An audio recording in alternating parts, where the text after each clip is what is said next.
Before we start this lovely podcast, we want to give a quick shout out to our sponsors. The first one, Abe is sipping on right now. Abe, what are you sipping on, Doug? Sipping on some Kimura coffee. Can you smell it? I can smell it. I can smell what you're cooking, man. And it smells delicious. Yeah, man. Kimura coffee. Go to www.kimuracoffee.com. Type in the coupon code SHOWTHEART and save 10% off your coffee needs. Save some money. Now, if you want to train in some high-quality gear, The freshest. go to invertedgear.com. The dopest. They sell gis, rash guards, shorts, The cool illest. T-shirts. Sooner or later, they're going to come out with like underwear, Everything. compressions. And then when you click add to cart a billion times and you get to the cart, type in the coupon code SHOWTHEART15 and save 15%. 15%. You crazy animals. Can you get any crazier than 15%, Abe? No, you cannot. You sure? Because after that it's a steal. It's a steal? Let's Let's talk about steals right now. Okay. 20%. What are your thoughts on 20%? That is better than 15%. Isn't it? If you go to our last sponsor's website, m85.com. Uh-huh. Type in the coupon code STA20. You Okay. save a whopping 20%. 20%. He sells rash guards, shorts. 20%. We went from 15 to 20. Are we just like giving away free money? We might as well just hand like dollar bills to everybody. That's practically what's going on. Guys, you're welcome. You're welcome. If you don't like Christmas, if you don't like presents, then don't take any of our coupon codes. That's okay? it. If you don't want to, but do yourself a favor, save some money. Yeah.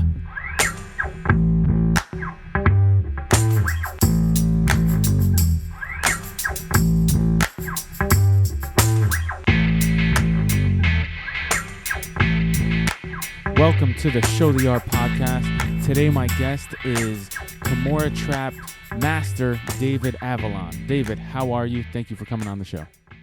Oh, I'm glad to be here, and thanks for having me. For sure, man. Now, this is a special episode for me because, you know, you've been around the scene for a long time, and you're one of the guys that kind of revolutionized the whole Kimura Trap system. And everybody, whenever you bring up the name Kimura Trap, a lot of people either like the name or they dislike the name. And the reasoning behind that is they don't want it to be labeled something that somebody like you have called it. So, you know, thank you for coming on, and please, like, explain where it came from and how it all started. Well, to give you some backstory, I would say this started around 2007. So I was working my submission game, and I was just starting to get into working the Kimura and the Kimura Trap System, but it wasn't really fleshed out just yet, but it was getting there. And I did the ADCC 2007 with the 87 kilos, and I fought Tarsis Humphreys. And that match was a tough match. It went to double overtime, and I was dominating most of that match. And in the double overtime, he shot in first, sprawled me out, and I sprawled him out, but I had the Kimura locked in. And I remember back then I wasn't really known as a submission guy. I mean, I would do my heel hooks and stuff, but I was known more for like guard passing and takedowns. Mm-hmm. So I had him locked in the Kimura, but my confidence wasn't really there, you know, like at least because it's a new system. I hadn't really, you know, tested it out in competition. And my confidence faltered. You know, I tell this story to everybody when I do my seminars, and I say, you know what, this doesn't look good. He shot in, and I've just been sitting on my butt the whole time. He's probably going to get the nod if I let this go to the distance. So I'm like, let me scramble. So I let go of it, and then when I let go, he got my back, and the next thing I knew, I woke up. You know, he had put me to sleep, and I was like, damn, you know, I screwed up. Yeah. I should have stuck to the submission. I shouldn't have given up on it. And that's when I really doubled down on it. And I said, you know what, from this point on, whenever I lock on a submission, I'm just going to hold on to it no matter what. So from there, I started training that Kimura at the gym nonstop. And literally, I would roll and train with everybody only using Kimuras. I wouldn't use any other technique. I wouldn't do a choke. I wouldn't do a leg lock. Only Kimuras. Why Kimura? Well, I'm an engineer, so I have like that type of mindset where I have to analyze everything. I make my mind maps and the flow charts, and I try to make connections to everything. Okay. So what drew me to the Kimura is when I was looking at when I used to wrestle, I would make game plans for myself in wrestling, and I would say, all right, if I'm in this position, my go-to move is this. If I'm in this position, my go-to move is this. So when I started doing that with all the different submissions, the one thing I saw was the Kimura could be done from pretty much every position that you can engage in combat. You know, if I'm standing, if I'm inside your guard, if I have my guard, I can do it everywhere. So I'm like, that's a good go-to move to have then, because regardless of where I'm at, I can pull this off. You know, versus doing like another submission, maybe like let's say like a neck crank or something. There's only certain positions you can really apply that. You know, so it's sort of like an arm bar in the same way. You're good at arm bars, you can pretty much attack from everywhere. Sure. But I felt the Kimura was stronger. Just one, because the submission. I mean, there was a recent the ADCC West Coast trials. There's unfortunately someone who got injured real bad with that Kimura. I'm sure you saw that. Yes. Ethan Krillinston. He actually is a friend of mine, and he's dangerous. Yeah, that poor guy that hurt his shoulder. But it's a point that I tell people, like, there's nobody that's too flexible for the Kimura. There's some guys that they could eat an armbar, and like Vinny Magalis, he ate that armbar clean, no problem. Kimura, you're attacking a bunch of different joints, not just the shoulder but the elbow. Like, I think in that case, that guy actually dislocated his elbow, if I'm not mistaken. I'm not sure. That was pretty bad. Yeah, but in any case, so strong submission, but also it's a strong grip. And like in the whole principle behind the Kimura trap is not so much in using the Kimura as a submission, but rather as a grip. Yes. And I think that when I teach and people start realizing, like, oh crap, it isn't that just about the submission angle of it. It's about using it as a control position. Yes. That's what really changes people and starts making them think in new ways and on how to use it. Yeah. That's what drew me to the Kimura. It's like you just said, the control. I'm a brown belt. I've been training for about 9 years with gi and no gi, but just like you said, Kimura, you can find it everywhere. I felt that you can find Kimura everywhere with or without the gi, and that was like a positive for me because I didn't have to switch my game plan. And you can threat submission, but you can also threat position with it. That's what drew it to me. So I'm glad that you told the story and you said all that, because it means I'm on the right track. Yeah, I would think so. Like I tell everybody, and the one thing like I love teaching about it is that it works for everybody, right? Like if I was going to do a rubber guard seminar, which I couldn't because right? I'm kind of thick-legged. I don't have that flexibility for it. Sure. But I would lose a lot of people too, because if you don't have that inherent flexibility, if you haven't trained it, that you can't play that game. Great point. But I can teach a Kimura to a 4-year-old. I could teach it to a 300-pound guy.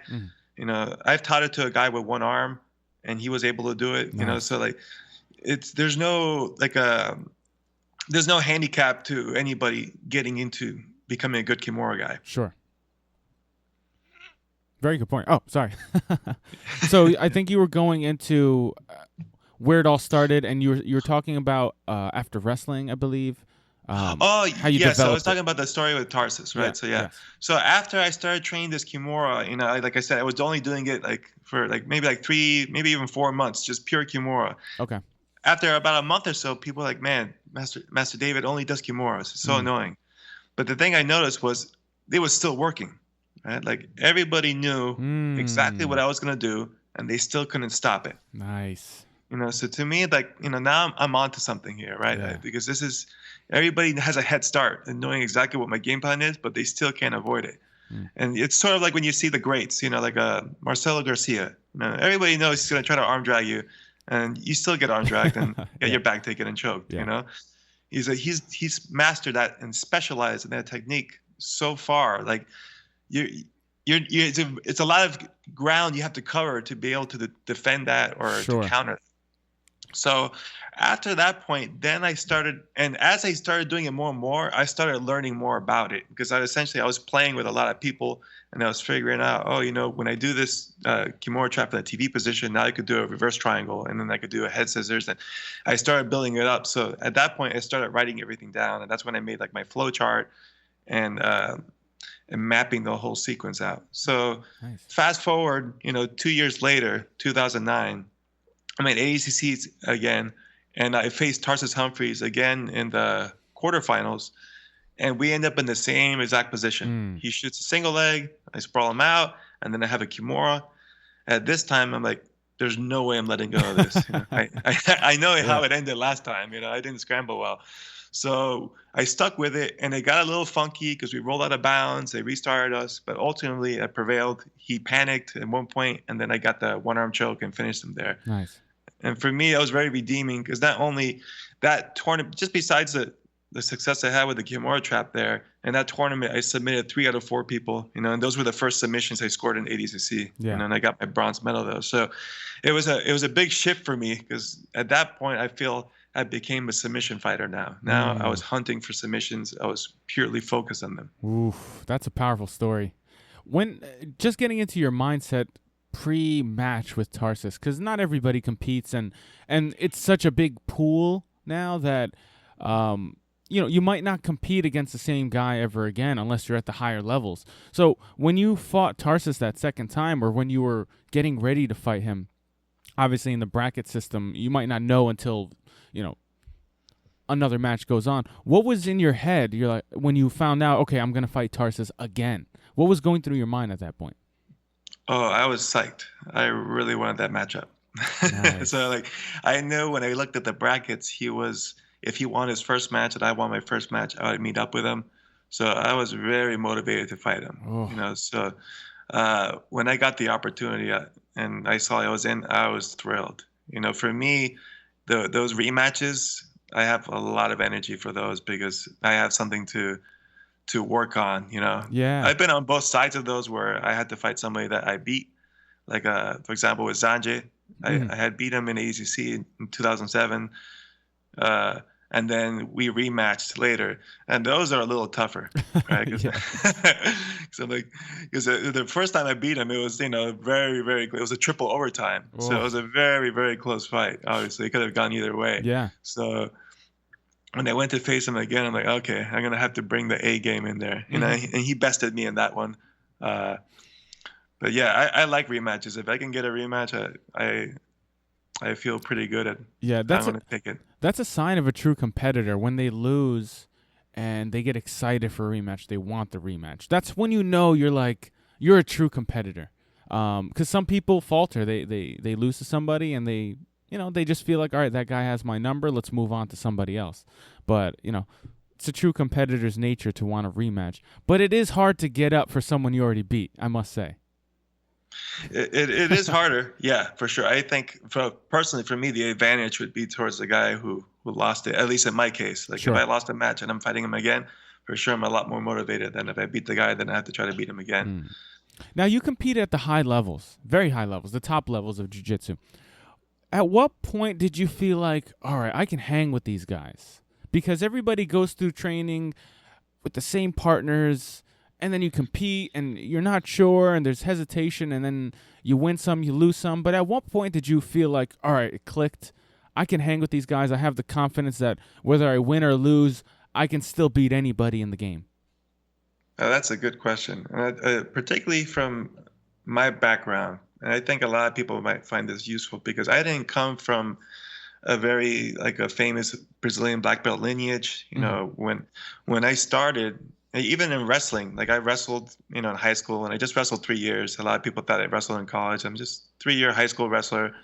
And I wrestled in a team that only had 5 people in the varsity lineup, Yeah. So very humble beginnings. And when I started training, I trained with a coach that nobody's ever heard of before. He was ahead of his time, but it was in 1993, he was already training Brazilian Jiu-Jitsu. He was a judo black belt, Wow. Taekwondo black belt, Japanese Jiu-Jitsu black belt. He had done seminars training under Hicks and Gracie. So he was very ahead of his time. And when I started training with him, it was 1999. And day one, we were doing heel hooks and neck cranks. you know. So like That's a good teacher. Yeah, exactly. We weren't holding back, you know. Yeah. So I only trained with him for a year, unfortunately, before he moved. But after that point, it was just me and my brother. Okay. Right. And remember, we were in Miami, Florida, like let's say like 2000. So at the time, jiu-jitsu is not famous there. You had like a few gyms, the Silvera brothers, which eventually became American Top Team.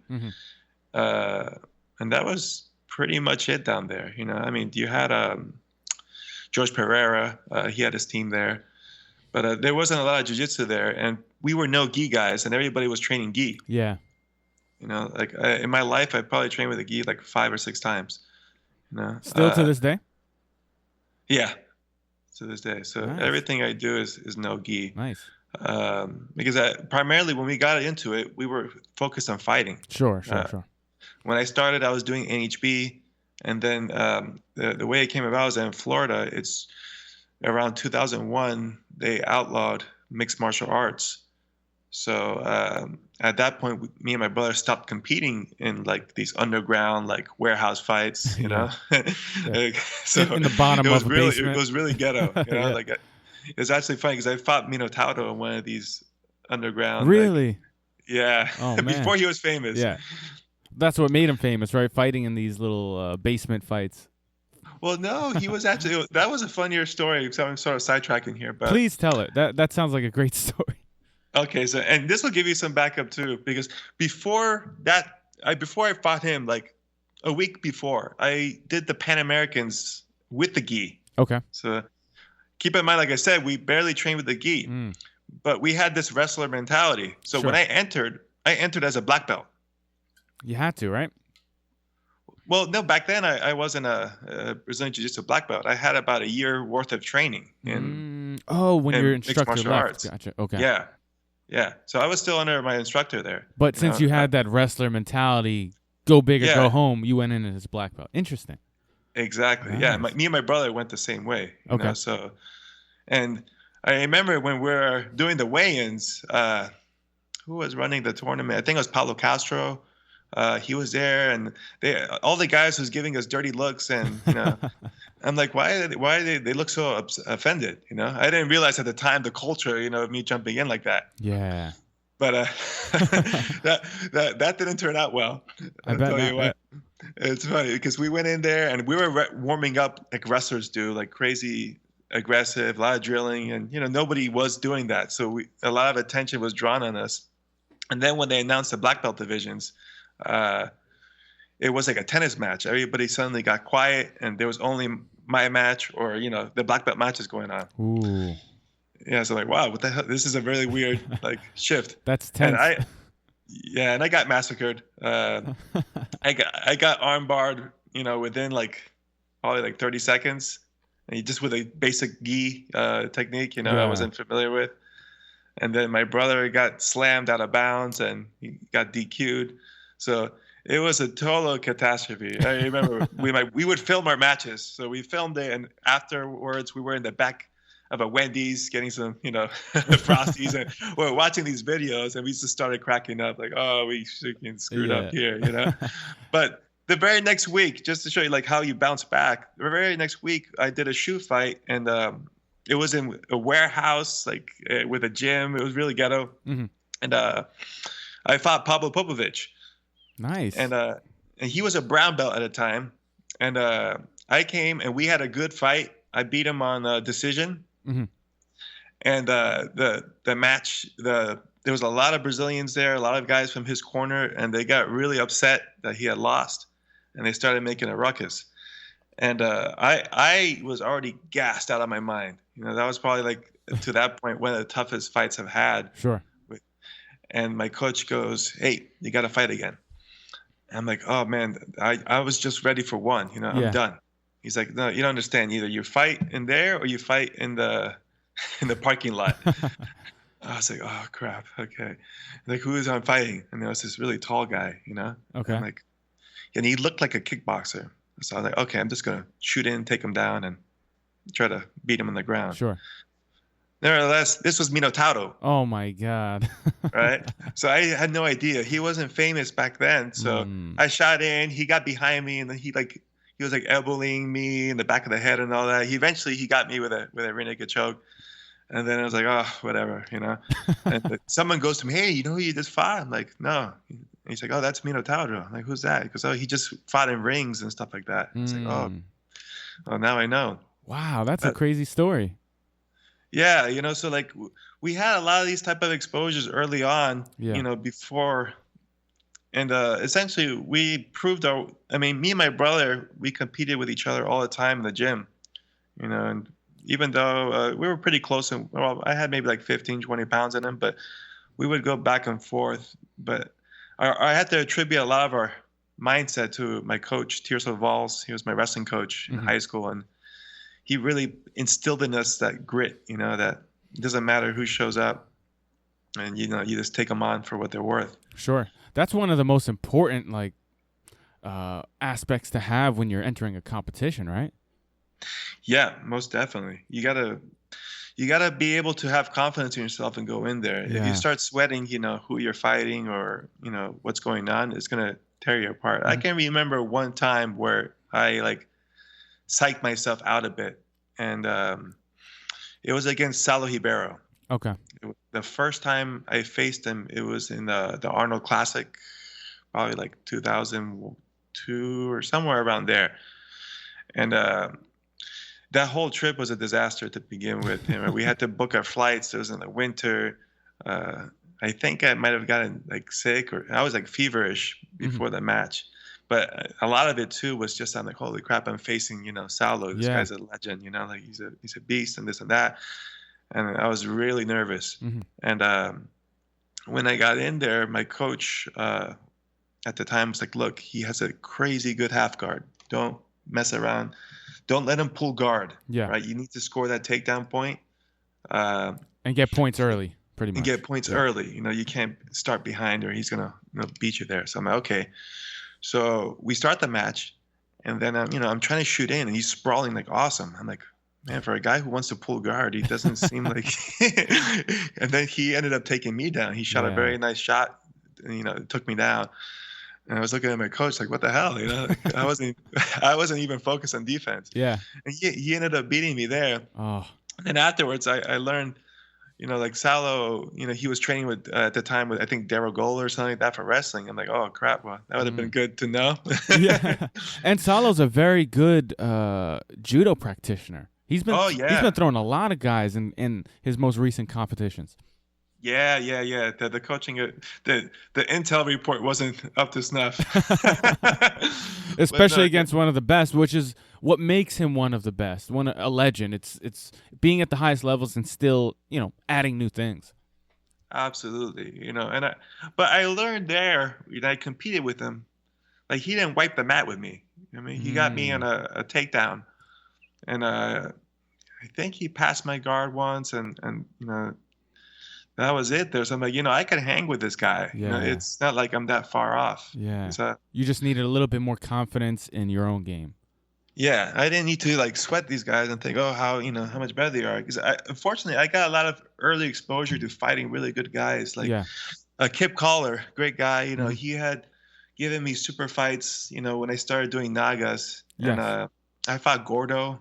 You know, essentially the inventor of the modern half guard, if you will. Yeah. And again, I lost to him narrowly on a last-minute sweep. And I was like, man, you know, I can hang here. You know, and these are guys who are world champions and stuff like that. And I'm toe-to-toe with them. Yeah, I actually originally heard about you from Grapplers Quest because when I first started jiu-jitsu, that was one of the biggest tournaments out there. And Grapplers Quest, like I just knew Brian Simmons through the wire, and that's the tournament that I kept going to. So that's actually how I heard about you. Oh, yeah. I did a lot of Grapplers Quest, too. And I had a really good run on. I've only lost one match on Grapplers Quest. Who was it? To Salo. Okay. It was that a was rematch. Grapplers Quest. All right. I fought him, I think it was after the 2007 ADCC. No, 2005 ADCC, I think. I'm not sure. One of those. And I fought him in a rematch. That was a really tough tournament. Okay. I ended up fighting 3 matches. I fought Lovato for the first match. And I beat him in a sudden death that lasted 58 minutes. Holy crap. Yeah. Was it that sub was only? What kind of rule set was it? It was. This is the weird thing, right? It was ADCC rules, Okay. but they had advantages though. So it was kind of weird. Like they used the scoring, somewhat of the scoring of ADCC, but they were keeping track of advantages too. Okay, like submission attempt advantages or anything? No, just guard passes, near Okay. sweep, like stuff like that, right? Sure. So Lovato's a beast, and he's got a fantastic guard. So he pulled guard. I would get real close to passing. He would recover. So I had 4-2 advantages. So in the regulation, I should have won. But then the ref went to the judges table, and the judges said they didn't keep track of the advantages. All right, so like, okay, overtime. I was like, oh, roll the tape. We can watch this, Yeah. So like, fine. So we go overtime. So in overtime, I'm winning 2 advantages to 1. And with like a few seconds left, Lovato goes for a heel hook, but it doesn't even catch. Like I just step away and spin. Like he never bit the heel. Ah, one of those. And then and the ref, boom, advantage. I was like, oh man, come on. Like he just thought about it, Yeah. So then we go into sudden death, and then they changed the rules, and they said sudden death is the first to score wins. And it has to be points, not advantages. Okay. Now keep in mind, none of us have scored points like in 15 minutes. So I'm like, this is not going to bode well. Especially now that you're tired. Yeah, we're Or both more tired tired, and sweaty. So we start battling it out. After a few minutes, I get a pass, and I'm in north-south position. And I count out loud to 7. It's a trick I learned from Henrik Gracie when I grappled him. And after 7 seconds of holding north-south, Lovato recovers, and then the ref doesn't score anything. So at that point, I was furious. I stood up, I walked off the mat, and my brother started complaining to the ref. Everybody was arguing. And then I was ready to leave because I was really frustrated. I felt like the ref was screwing me over. Yeah. And I heard at the time Lovato was being cornered by Mark Lehman. And I heard Mark Lehman going, oh, that's it, Lovato. He's going to quit. You're going to win. Right? So that pissed me off. That's all you needed, right? That's all I needed, right? So I remember I cursed, F this. If you want to make this a circus, I'll ruin the show. We'll just be here all night, just battling it out. Yeah. And I think when I said that, it looked like Lovato sort of lost a little spirit. You didn't appreciate hearing that. But we ended up going another 30 minutes. Holy crap. That's crazy. Yeah. So it went 58 minutes. At the time, it was the longest grappling match ever, I think. And I won by a near guard pass. They after like an hour, they're like, you know what? We'll allow the advantages to score. And then I scored, right away. How did they say that? Did they stop the match, or did they while you guys were going, they're like, all right, just first advantage wins. Whoever raised their hand first wins. Yeah, because pretty much what happened, the whole tournament was, at least for this, it was like a 16-man absolute division, right? And the whole tournament was already done except our match, which was preventing the rest of the bracket from advancing. Sure. So I think they sort of like, we got to do something because these guys will go at it forever. Yeah. So they stopped the match, they changed the rules, and then within a minute, I got the advantage I needed to win. But at that point, then I had to face 2 more matches, and I was exhausted. I battled through my next match. The name of the opponent slipped me. He was real tough, though. I had to come back from behind and win. And then the third match was with Saulo, which would have been a rematch.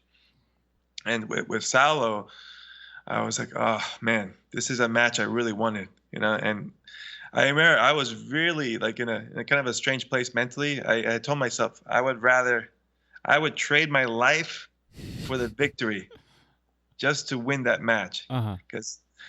And I know I remember Saulo before the match, he was being like a sportsman. He's like, hey, Dave, you don't have to compete, man. Like you've already, done so much, like I was already kind of pissed. I'm like, I'm here to fight, dude. Yeah. He's like, all right.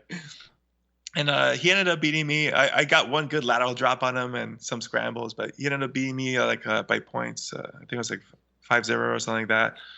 And afterwards, he shook my hand and he did something cool, which I still remember. He gave me his uniform, like the Japanese tradition. Nice. So I thought, even though it was all sweaty, I'm like, oh, okay, there's a laundry. The tribute was very meaningful to me. I still have his stuff here in my house. That's pretty awesome. Do you have it framed or do you train in it? No, I just have it, in safekeeping, Yeah. so like grappling memorabilia. But yeah, he's a good guy, and I've been fortunate. I battled him twice and his brother twice. Those two guys are, legends to me. So sure. Now on competition rule set, if you were given the opportunity to run this huge tournament and you get to pick any rule set you want without anybody's input, what would it be? Oh, okay. So being practical, sub only, I don't think would work in that format, especially if you're doing a big tournament, just because the amount of time it could possibly take. At least that's my opinion. Okay. So I do, and there is another problem also that I have with sub only is the fact that positioning is not as valued. Yeah. To me, I'm coming from the mindset of fighting, and a mount is a lethal position. Sure. From fighting. I could end the fight there. Back mount, same thing. So, while most of these guys, you look at guys like Gordon Ryan, he just fought Leandro Lowe, and he's a sub-only guy, but he didn't get his, I don't believe he got passed, or he got passed once, I think. Yeah, right? I believe so. Yeah, but he held his own obviously very well, and it was very competitive, so it's not to say that by training for sub-only, you don't have, regular skills, but I think the idea behind grappling is to reward positions that could be potentially fight ending, because it's essentially a simulation of a fight without the strikes. So I do believe points should be scored. The particular rule set, I don't like the ADCC rules. I think that 5-minute no scoring period is just like you're essentially wasting 5 minutes for most people. Yeah. They stall or they wait, and I don't blame them. It's just being tactical. Sure. You have to know what you're working with. I'd rather have score the whole time. If the one concept I've told people, if you wanted to do no scoring period, do it in the last 5 minutes. Yeah, we were me and my training partners were just talking about that. If you reverse the ADCC rules, how would that bode? That would allow people to open up a little bit more, right? Well, it's going to be a similar problem, but it's going to be one-sided, because when you do the first 5 minutes no score, essentially both people are very cautious. Or some people are bold and they go for it right away. Yeah. A lot of people, they're like, well, I'm not going to try to take that or waste too much energy because it's not going to matter. I'll go for a quick submission if it's there, but otherwise I'm just curd. Yeah. But if you put in the last 5 minutes, somebody's already losing. Yes. So that guy is going, balls to the guns wall, blazing to try to get it. But the other problem now is the other guy is going to be stall mode. Like he's like, oh, I don't have to do anything. I just got to ride 5 minutes and win. So. And that guy could literally just lay on his back, tuck his elbows. Yeah. And not get submitted, right? Exactly. He could keep it playful, and then not get scored on. So I think that presents another problem. But at least it'll be one guy stalling instead of two. But I think just let the whole period score, Might as well. Yeah. Other than that, all the rule sets work fine. Like IBJJF, my only problem is with not allowing leg locks or not allowing reaping, Yeah. I understand at the lower levels, but at the higher levels, at the black belt, brown belt divisions, let them do it. Come on. Just incorporate it. They're going to have to start training it, and that's where the change comes in. Then it becomes, quote-unquote, safe, when everybody's training and everybody knows the offense and defense. Yeah. My brother and we used to host tournaments, and we originally ran most of them in Naga rules. Okay. But we did one tournament ourselves that we branded under our own name, and we did it with a unique rule set, which was very similar to our IBJJF rules. It was to take down 2 points, to sweep 2 points, guard pass 3, mount 4, back mount 4. The one thing that we did score was, if someone turtled and you got behind them, it was like a guard pass. It was 3. Oh, nice. Right? And then the other thing we did is if you stood up from the bottom to the top, you would get 1 point, escape point, like in wrestling. Ah, so you added a wrestling element. Okay. Is that where the turtle point came in to play? Well, it does because, what happens right now, this is my one issue with, IBJJF or whatnot. People go to turtle and there's like a safe haven for them, right? And then they roll out of it and whatnot. But in a real fight, it's not a safe haven. It's that's a bad terrible, spot to begin. You're getting punched. If it's a real street fight, you're getting kicked, soccer kick to the head. Mm-hmm. So I like as much realism as possible. Like if we're talking MMA, I want kicks to the ground, stomps to the head, all that stuff. Like I want as much tools as possible. So for my grappling, I want that to kind of simulate that. So I don't like the idea of people thinking that being in Turtle is a safe place, because when I train students, I'm training them in the mind that they might have to defend themselves in the street one day. Okay. And I don't want them being, oh, well, if I get in trouble, I just turtle and stay here and nothing happens. Yeah. That's, put your face in the concrete and ball exactly. up. Yeah. So I don't like using the turtle as a safe haven. No, it's good to turtle and then roll out into your guard and stuff. You know what I mean? But if they just stay there so that they avoid points and stuff like that, I don't like that. So I like scoring from there. Like if you can, just like everything else, if you can hold the guy in the turtle for like 5 seconds or whatever, it's like a guard pass. Yeah. No, that's an awesome way of thinking of it. And a lot of times people go to turtle to rob the other guy of points. But like you said, at what expense does that translate into reality? It's not a great understanding of jiu-jitsu, really. Yes, that's my thinking of it. So and getting back to that positional thing, I always thought about that too. Like the sub-only competitors, they tout going for submissions and taking the chances and playing off your back a lot, and they don't care for sweeps and things like that. And they almost make fun of the other realm of points tournament guys who encourages the positioning more than the submission. I think positioning is one of the essences of jiu-jitsu. Dominating somebody positionally, not allowing them to escape your clutches, especially in a self-defense situation, right? Absolutely. I think it's an important part of learning how to control somebody and keep them down. But I don't see the need. It's just like everything. People like making clicks, right? Like you have, PC versus Mac, right? Right? Or left versus right, or whatever it is. It doesn't have to be that antagonized. I think, and they obviously are existing well together, right? Because there's going to be people who want a little bit of both. Yeah. So I don't see a problem with them coexisting. Sure. I think the more the merrier, honestly. It's fun. Yeah. I'm like, for example, now, I mean, I haven't competed in years, but now I see the amount of competitions out here. It's like, man, I wish this existed like 15 years ago. You know, there's like I think Fight to Win is doing great stuff there. They have an event, I think, like every weekend. Yeah, they do they do like a huge event with like 30 matches as opposed to tournament brackets. Right. Yeah, it's a lot of just like super fights there. So, I mean, that's cool. That's promising. And hopefully that continues and that will allow the sport to grow. Yeah, man. But regarding that sub-only and positional battle, like my personal mindset is both. Like I use positions to get submissions and I use submissions to get positions, right? Like that's where the Kimura comes in. Exactly. That's where the Kimura comes in, because if you threaten a very strong submission, a guy is going to put everything into defending it. Yeah. And then that gives you the back. Like I do a series I call the back trap, where when someone's turtled and I'm like sprawling them, I'm looking to take their back. But rather than try to get the hooks, the first thing I threaten is a rear naked choke. Okay.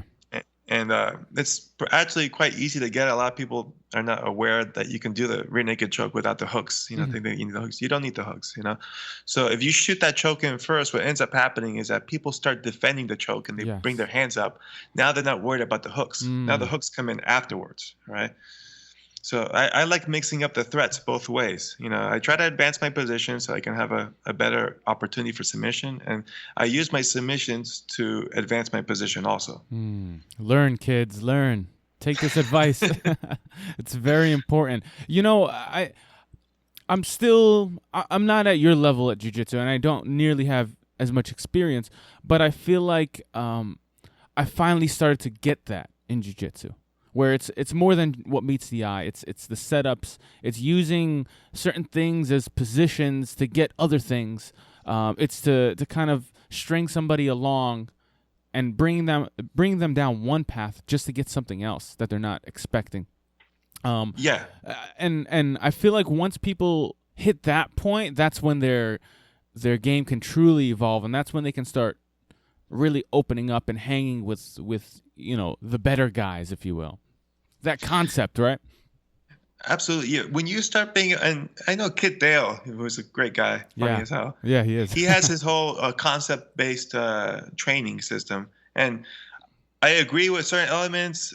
And he doesn't like drilling. I disagree with that. But the concept thing is definitely important because it allows you to innovate more. Like people who are, when you understand concepts rather than just mimicking movements, you can create your own moves. Like right now,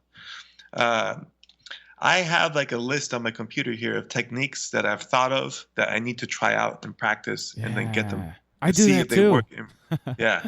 So like I have like 20 moves that I have to test out. Unfortunately, I don't have that as much mat time as I used to. So like the list grows instead of shrinks over time. Yeah. But when you like, I know a lot of people like, for example, sweeps. You know, a lot of people struggle with how you get good sweeps or how you create sweeps and all that. And really, it's understanding the mechanics, the physics behind how you sweep somebody. Yeah. So if you look like at a basic sweep, like an elevator sweep, right? Like essentially, you're gonna have a butterfly hook on one leg, underhook or a post on that same side arm, and then you're blocking off the two far limbs, right? His far leg and his far arm, so he can't post. Yeah. Elevating sweep, right? So that's simple enough, but then there's other things you can go deeper with. Well, it's hard to elevator somebody when the side you're sweeping is heavy, right? You need it to be light. So then understanding how to shift someone's body weight so that you can make the limb that you want to sweep light makes it easier to sweep. And then likewise, understanding that if a guy has a post, then you're not going to be able to sweep him in that direction. So you have to know how you can eliminate those posts to take them out. So when people start making those type of connections, that's when innovation starts to happen, and they can start getting creative with. Nowadays there's so many cool stuff that's going on. I saw a clip of, was it Marvin Castile? I think the 10th Planet. Yeah. And man, his he has Eminari rolls, and I think he has another roll that he's come up with himself that is just nasty. Yeah, he's really sharp with it too. Yeah, I was watching some clips of him. Like, good Lord, it's like a breakdancer just tapping your feet. Yeah, no, I actually just had him on the podcast a couple of weeks ago. Very nice guy too. Very nice guy. Really good story too. Oh, I gotta listen to that one then. Yeah.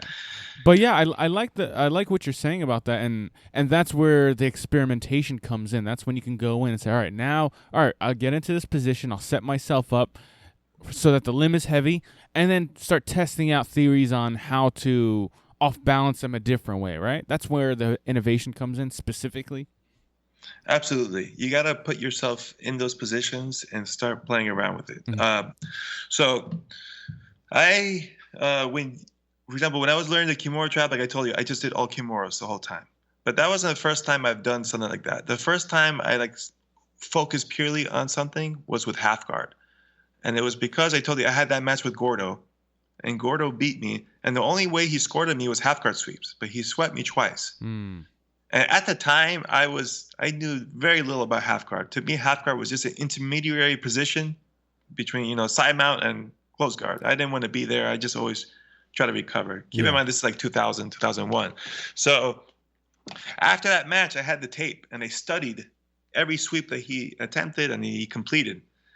And then I'm like, I need to learn how to do this and be just as good, or not better, than how he was doing it. Sure. So when I went to the gym, I would immediately start from half guard every time and force the position so that I can start attacking those sweeps, the submissions, and get really good at it. So you have to, and that's not a comfortable position for me. Yeah. Right. So I had to force myself in places of discomfort, and in order to improve it, so that you got to train your weakness so it becomes a strength. Yeah. And a lot of times, especially the younger guys, are kind of scared to do that, because to them the gym is like most people don't compete, and even when they do, they're competitive in the gym too. So their ego won't allow them to lose. So even when they're training or sparring, they're sparring their A game. Yeah. And they're not allowing their other game plans to flourish, to flourish. So it leaves them stagnant, because now they're only getting sharper in one area. Now, let me ask you a question on that note. How, when you're attempting something like this, when you're attempting a breakthrough in your game, what is the ratio of trying that new thing out? Let's say, like you said, if you went you went head first into Kimuras, and that's all you were doing. Should you be spending 100% of each roll and each second of jiu-jitsu training doing Kimuras, or should it be a balance of, let's say, 80% that and 20% A game or other games? Like, what is the... Is there a good ratio to balance your training out so that you can grow, but you can also get sharp at good stuff? Well, for speed, 100%, right? And I'll tell you why. I am a firm believer of the power of specialization, right? And any of us who are very good at anything we do will understand this. You know, if you look at a fighter, there's 3 disciplines. There's kickboxing, wrestling, and jiu-jitsu or grappling, right? Mm-hmm. It's impossible to be the best of the world at all 3. And it's simply a matter of economics. Because if there's, let's say I had a twin brother. Okay. And we both have the same physical and mental attributes. But I am splitting my time between the 3 disciplines, and he spends his time purely on grappling. He's naturally going to be better at grappling than me because he's spending more time doing it. Of course. Right? So likewise, when you're trying to develop a skill, you have to be able to specialize in it. You know, so you have to, in my opinion, you have to devote all your time to that if you want to accelerate your speed. Now, obviously, it's not practical for most of the time, but if you could do 80-20 or 70-30, whatever, as long as you're really putting focus on that area that you're trying to develop, it's going to move along much faster. Okay. I know, like in our gym, we do monthly curriculums, and the curriculum is focused on one area of fighting, right? So, for example, the curriculum this month might be how to do the stack, right? Okay. So double stack, single stack, and the sequential series. That's all the students are going to be doing that month. And there's variations that instructors can throw in and some other stuff, but the focus of that month is working on that particular sequence. Okay. And we have noticed, since we've been doing this for years now, that always works out the best. I remember the one month that we debuted it, we were doing guillotine chokes. And in that month, we had 2 pro fighters finish their fights with guillotine chokes. Nice. Okay. That's a coincidence? No, right? No. It's like we're ramming it down your throat. You know what I mean? Like, this is what you're going to learn. This is how you're going to get good at it. Sure. And then, sure enough, they see the opportunities for it. And what made you decide on 1 month? It's a good amount of time, and essentially for our academy in Miami, the Freestyle Fighting Academy, we test on a monthly basis. Okay. So anything longer, we might lose focus, and people might get bored and whatnot. Because doing the same set of techniques in a month, you have to be able to show different parts and show it in different ways, right? Because it's like learning is a tricky thing for people, and everybody learns differently. So you have to be able to pass the same information through many different pathways until it connects with everybody there. So, and if you don't mind, I'll break into a little bit of what I call the learning process for. And I believe this applies to all of life. Yeah, please. I would love to learn how to learn better. I see it in 4 stages. Okay. Especially for combat sports. One is observation, right? In order to learn something, you have to know it exists, and you have to actually observe it. Right. So if we look at it in the martial arts metaphor, my instructor starts teaching a move. Okay. And I get to observe the technique. Right. So then and I try to take in as much detail as I can during that observation. The second stage is practice or imitation, where essentially you're seeing what the instructor showed, and then you're trying to recreate it yourself. Right. And you have to think your way through it. It's kind of clunky the first time you do it, but you're using your brain more than your subconscious to develop that move. Yeah. The third phase is drilling. Now, drilling is where you develop skill. You might piss off Kid Dale by saying this. I'm just saying. Oh yeah, I'm sure.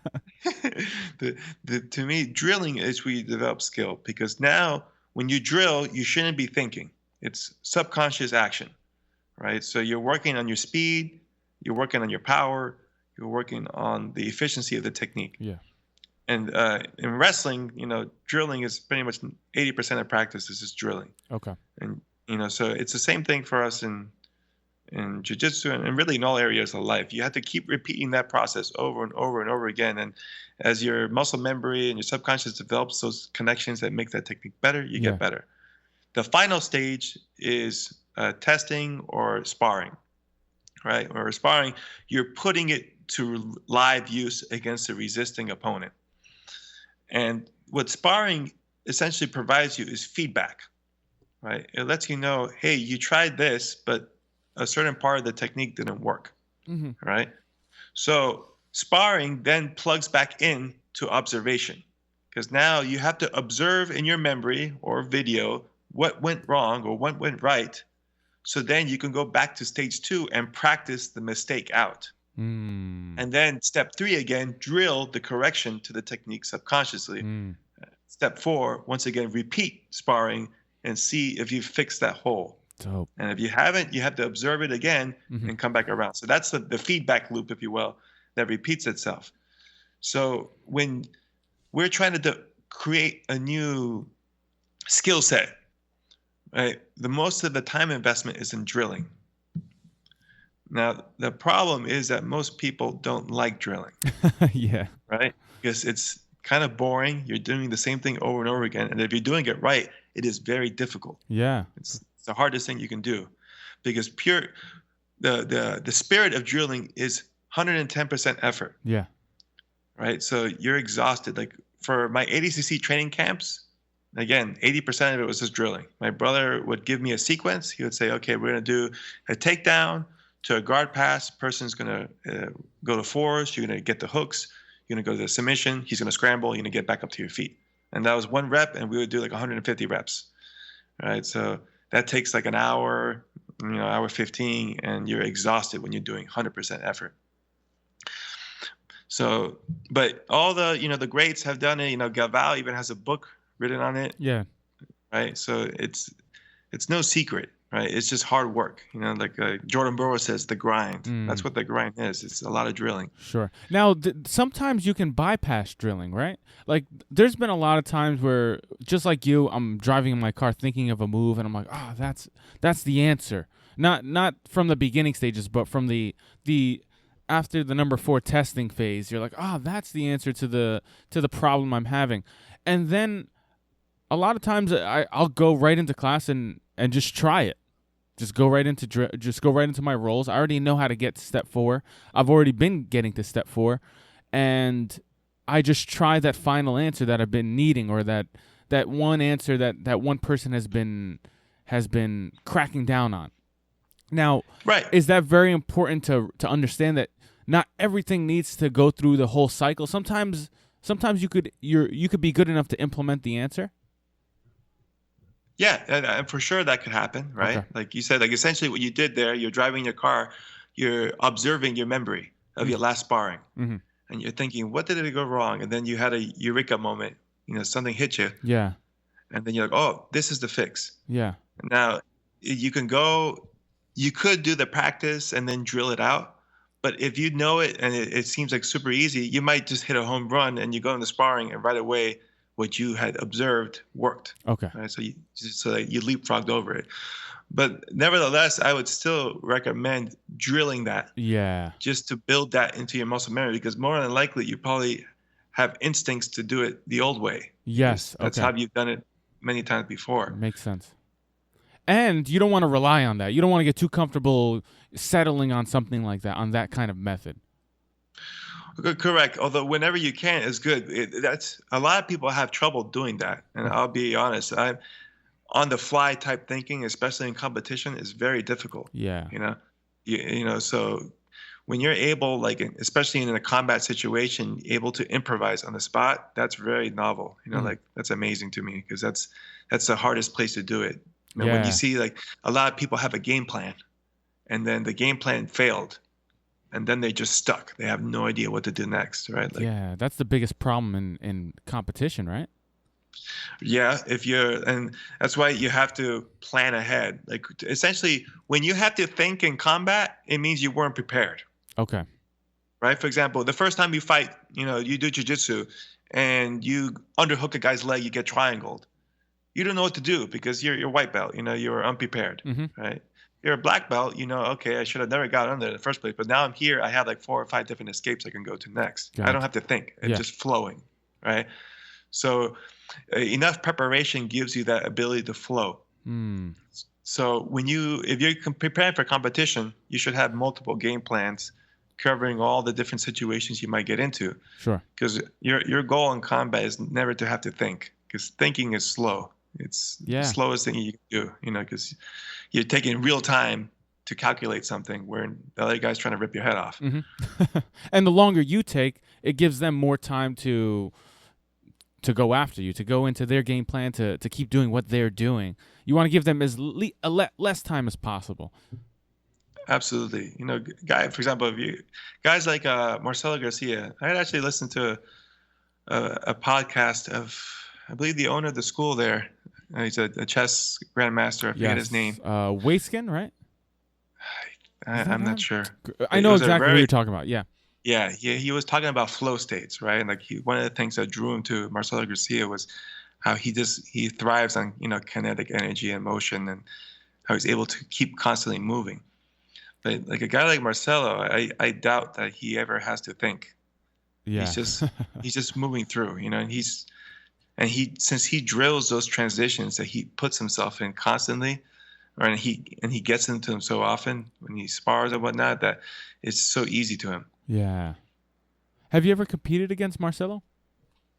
No, but one of the things I regret that we never got matched up. I mean, I'm heavier than him, so it would have had to been an absolute. Yeah.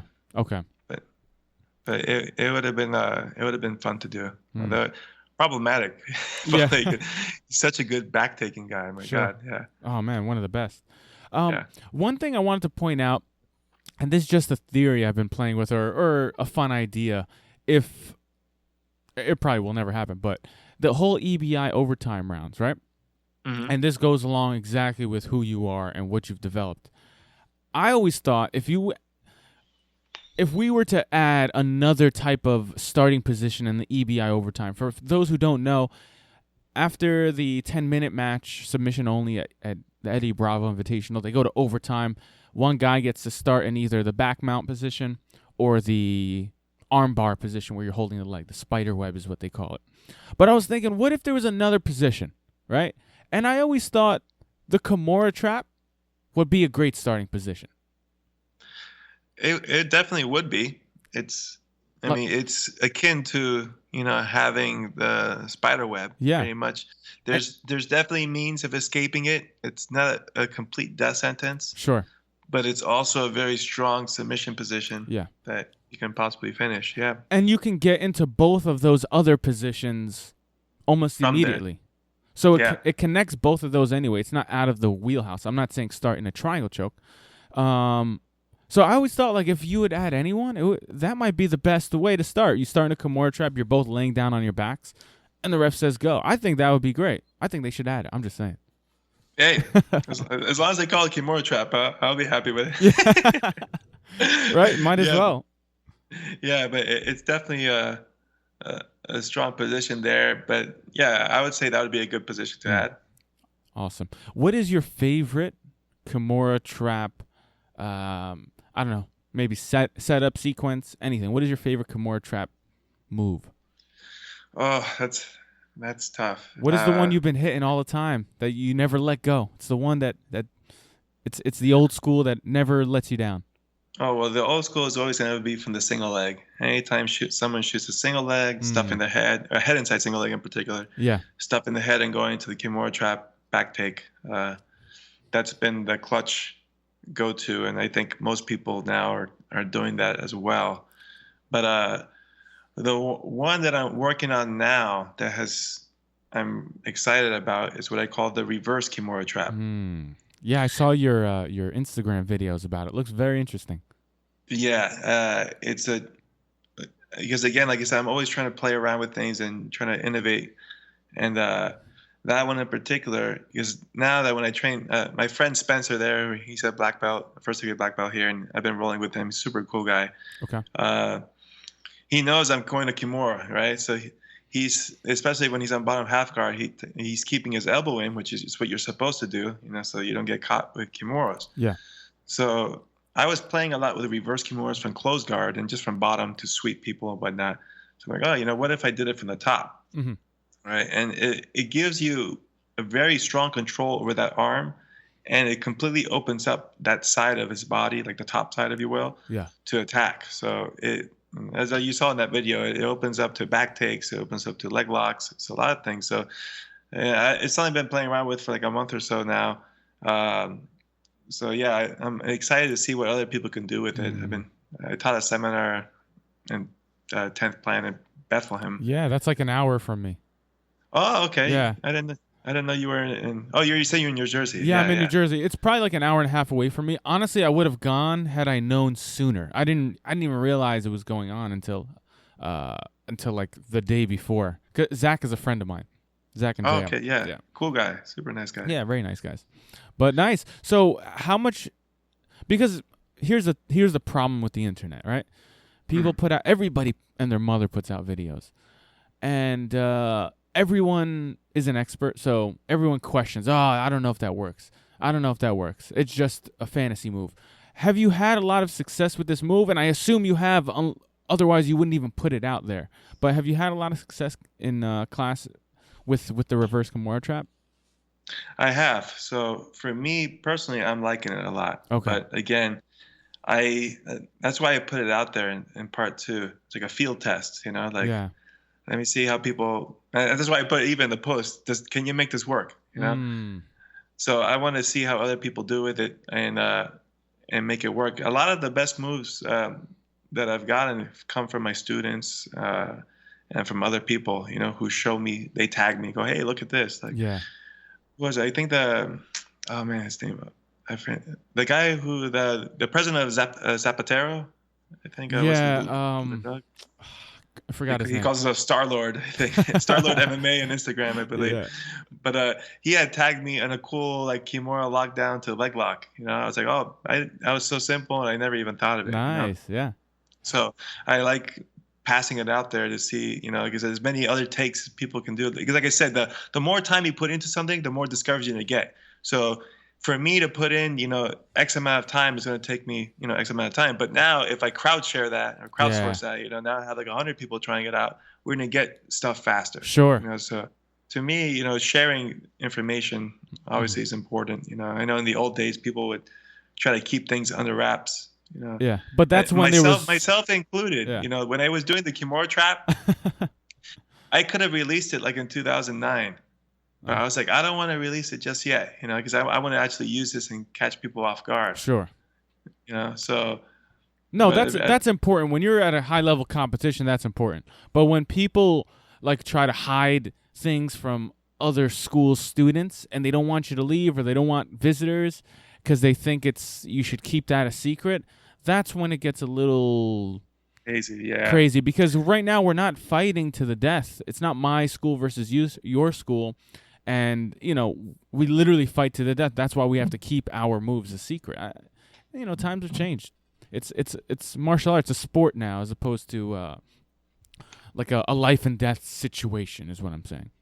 Yeah, no, and at the end of the day, it's all cool that we can, punch and kick and, throw flying arm blocks. But at the end of the day, it's kind of meaningless, right? Yeah. I think the real virtue of the martial arts is the character that you build, and the relationships that you create through it.